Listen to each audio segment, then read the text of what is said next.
நடந்த தேமுதிக முப்பெரும் விழா மேடையில் கேப்டன் குரலை கேட்டதும் தாங்க முடியாமல் மேடையில் அழுத அன்னியார் பிரேமலதா விஜயகாந்த் அவர்கள்.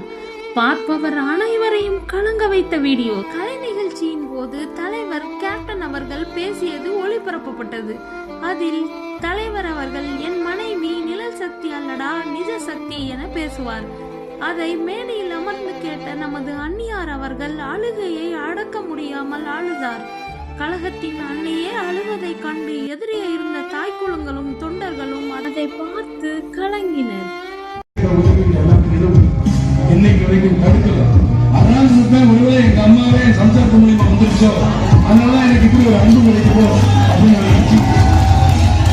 இன்னைக்கு கூட மனைவி சொன்ன ஒரே வார்த்தை, அவர் சம்பாதித்த காசு அவரும் மக்களோட ஒன்னா இருக்கிறது. அவர் நினைச்சு என்னமா மட்டும் அவர் மக்களுக்கு